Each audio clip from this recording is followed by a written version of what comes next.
ಪಹಲ್ಗಾಮ್ ಘಟನೆಯನ್ನ ಪ್ರಸ್ತಾಪಿಸಿ ಮೋದಿ ಅವರ ರಾಜೀನಾಮೆ ಕೇಳಿದ್ರು ಕಾಂಗ್ರೆಸ್ಸಿಗರು. ಅದಕ್ಕೆ ಇವತ್ತು ಎಚ್ ಡಿ ಕುಮಾರಸ್ವಾಮಿ ತಿರುಗೇಟು ಕೊಟ್ಟಿದ್ದಾರೆ. ಅವ್ರು ಯಾಕೆ ರಾಜೀನಾಮೆ ಕೊಡಬೇಕು? ಮನಮೋಹನ್ ಸಿಂಗ್ ಪ್ರೈಮ್ ಮಿನಿಸ್ಟರ್ ಆಗಿದ್ದಾಗ ಇಂಥ ಘಟನೆಗಳು ಎಷ್ಟಿರಲಿಲ್ಲ? 10 ವರ್ಷ ಅವರು ಪ್ರೈಮ್ ಮಿನಿಸ್ಟರ್ ಆಗಿರಲಿಲ್ವಾ? ರಾಜೀನಾಮೆ ಕೊಟ್ಟರೆ ಅವರು?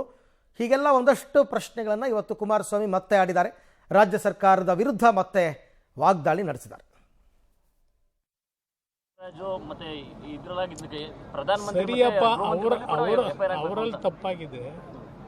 ನಿಮ್ಮ ರಾಷ್ಟ್ರೀಯ ನಾಯಕರವರಲ್ಲ, ಅಲ್ಲಿ ಕುಸ್ತಿ ಆಡಬೇಕಲ್ವ?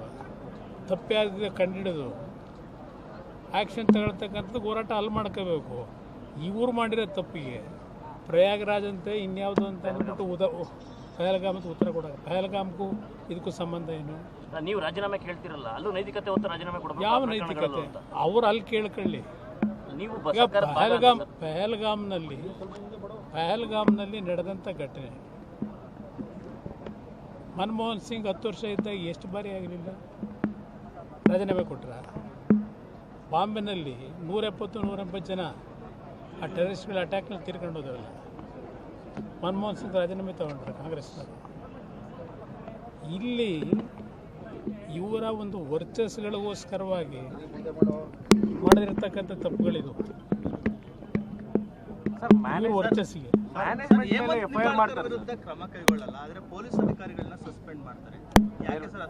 ನಾನು ಹೇಳ್ತಾ ಇರೋದು, ಈ ರೀತಿ ಆದಾಗ ಅಧಿಕಾರಿಗಳು ಎಷ್ಟು ಮಟ್ಟಿಗೆ ಶ್ರದ್ಧೆಯಿಂದ ಕೆಲಸ ಮಾಡೋಕ್ಕೆ ಸಾಧ್ಯ? ಹಂಗಾರೆ ಅವರು ರಿಸೈನ್ ಮಾಡಬೇಕಾಗಿತ್ತು. ಅವತ್ತು ಯಾಕೆ ಹೇಳ್ಕೊಳ್ಳಿಲ್ಲ? ಆ ಕುಟುಂಬಕ್ಕೂ ಇವರೇ ಮುಖ್ಯಮಂತ್ರಿಗಳಾಗಿದ್ದರು ತಾನೆ, ಇವ್ರ ನೇತೃತ್ವದಲ್ಲಿ ಅವತ್ತು ಅಂತ್ಯಕ್ರಿಯೆ ಆಗಿದ್ದು ತಾನೆ. ಹಾಂ, ಮತ್ತೆ ಅದನ್ನು ಯಾಕೆ ಹೇಳ್ಕೊಳ್ಳಿಲ್ಲ ಇಷ್ಟು ದಿವಸಕ್ಕೆ? ಅಯ್ಯೋ ತಪ್ಪಾಗೋಗಿದೆ ಅಂಥೇಳಿ 5 ವರ್ಷ 10 ವರ್ಷ ಆದಮೇಲೆ ಬೇರೆ ಬೇರೆ ವಿಚಾರನ ಇವತ್ತು ಮಾತಾಡ್ಕೊಂಬಂದರೆ ಅವ್ರಿಗೂ ಒಂದು ಸ್ಥಾನಮಾನ ನೋಡ್ಯಾರೆ. ಮುಖ್ಯಮಂತ್ರಿಗಳು ಯಾರಿದ್ದರು ಆ ಟೈಮಲ್ಲಿ ಅಂದರೆ ಕುಮಾರಸ್ವಾಮಿ ಅವರೇ ಅಂತಲೇ ಹೇಳಬೇಕು ಹೊರತನ ಬೇರೆಯವ್ರ ಹೆಸರು ಹೇಳೋದಕ್ಕಾಗೋದಿಲ್ಲ.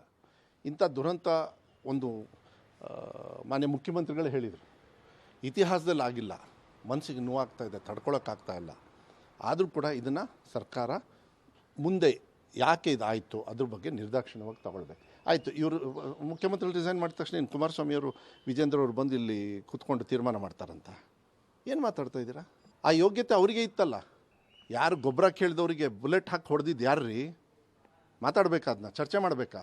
ಸಾವನ್ನು ಇಟ್ಕೊಂಡು ರಾಜಕೀಯ ಮಾಡುವಂಥ ದುರಂತ ಮಾಡೋದು ಬೇಡ. ಇವರು ಜನ ಇವತ್ತು ನೊಂದಿದ್ದಾರೆ. ಆದರೆ ಇದನ್ನು ರಾಜೀನಾಮೆ ಕೊಡಬೇಕು ಅನ್ನೋದಕ್ಕೆ ಯಾರ್ಯಾರು ಕೊಡಬೇಕು ಅನ್ನೋದನ್ನು ಕೊಡಿಸಿದ್ದಾರೆ ಈಗ. ಒಂದು ಅಥವಾ ಇಂಥ ಘಟನೆಗಳು ನಡೀಲೇ ಇಲ್ವಾ? ಮೊನ್ನೆ ಕಾಶ್ಮೀರದಲ್ಲಿ ನಡೀತಲ್ಲ, 26 ಜನ ಸತ್ತರಲ್ಲ, ಅವತ್ತು ಹೊಣೆಗಾರಿಕೆ ಯಾರು? ಮೋದಿಜಿಯವ್ರದಲ್ವಾ, ಕೇಂದ್ರ ಸರ್ಕಾರದಲ್ವಾ? ರಾಜೀನಾಮೆ ಕೊಟ್ರಾ? ಅವ್ರು ಏನು ಮಾಡಿದ್ರು? ಯುದ್ಧ ಮಾಡೋಕ್ಕೆ ಹೋದರು. ಅದರಲ್ಲಿ ಇದಾಗಿದ್ರು, ಅವ್ರನ್ನೆಲ್ಲ ಸಸ್ಪೆಂಡ್ ಮಾಡಿದ್ದೀವಿ. ಕುಮಾರಸ್ವಾಮಿ ಅವರು ರಾಜ್ಕುಮಾರ್ ಸತ್ತಾಗ ಗುಂಡೇಟು ಹೊಡೆದ್ರು. ಹಂಗಲ್ಲ, ಏನು ಗುಂಡೇಟೆ ಹೊಡೆದ್ರು. ಅವಾಗ ಕುಮಾರಸ್ವಾಮಿ ರಾಜೀನಾಮೆ ಕೊಟ್ಟಿದ್ರಾ? ಅವ್ರಿಗೆ ಕಾಲದಲ್ಲಿ ಏನೇನು ನಡೆದಿತ್ತನ್ನೋ ಗೊತ್ತಾ? ರೈತರ ಮೇಲೆ ಶೂಟೌಟ್ ಮಾಡಿದ್ರೆ ಯಡಿಯೂರಪ್ಪನವ್ರು ರಾಜೀನಾಮೆ ಕೊಟ್ಟಿದ್ರಾ? ಒಂದು ಸರಿ ಇದೆಲ್ಲ ಆಕಸ್ಮಿಕವಾದ ಘಟನೆ ಆಗಿದೆ. ಮಕ್ಕಳು ಸತ್ತಿದ್ದಾರೆ, ನೋವಲ್ಲಿದ್ದೀವಿ ನಾವು ಇವತ್ತು. ಅದನ್ನು ಗೊಂದಲವಾಗಿ ಮಾಡುವಂಥ ಪ್ರಶ್ನೆ ಮಾಡೋದು ತಪ್ಪಾಗುತ್ತೆ. ಹೆಣದ ಮೇಲೆ ರಾಜಕೀಯ ಮಾಡತಕ್ಕಂಥ ದುರ್ಗತಿ ನಮಗೆ ಬಂದಿಲ್ಲ, ಅದು ಬರೋದೂ ಇಲ್ಲ. ರಾಜ್ಕುಮಾರ್ ಅವ್ರ ಘಟನೆ ಹೇಳಿದ್ನಲ್ಲ, ನಾನೇ ಹೇಳ್ತಾ ಇದ್ದೀನಲ್ಲ, ರಾಜ್ಕುಮಾರ್ ಅವರ ಘಟನೆ ಯಾರು ಬೆಂಗಳೂರು ನಗರದಲ್ಲಿ ಅಶಾಂತಿಯ ವಾತಾವರಣ ಉಂಟು ಮಾಡಲಿಕ್ಕೆ ಪ್ರಯತ್ನ ಪಟ್ಟರು, ಸೀಮೆಣ್ಣೆ ಡಬ್ಬಗಳಲ್ಲಿ ಸೀಮೆಣ್ಣೆ ತಂದು ಪೆಟ್ರೋಲ್ ತಂದು ಅವತ್ತು ಶಾಂತಿಯುತವಾಗಿ ಆಗಬೇಕಾದಂಥ ರಾಜ್ಕುಮಾರ್ ಅವರು ನಾವು ಗೌರವ ಸಲ್ಲಿಸಬೇಕಾದ್ರೆ ನಡ್ಕೊಂಡಂಥ ರೀತಿ ಇದೆಯಲ್ಲ, ಅದರ ಮೇಲೆ ಗೋಲಿಬಾರ್ ಆಯಿತು. ಅದರಲ್ಲಿ 2 ಸತ್ತಿದ್ದು ನಿಜ. ನಾನು ಅದನ್ನು ಓಪನ್ ಆಗಿ ನಾನೇ ಹೇಳ್ತಾ ಇದ್ದೀನಲ್ಲ, ಅದಕ್ಕೂ ಇದಕ್ಕೂ ಹೋಲಿಕೆ ಯಾಕೆ ಮಾಡ್ತೀರಿ?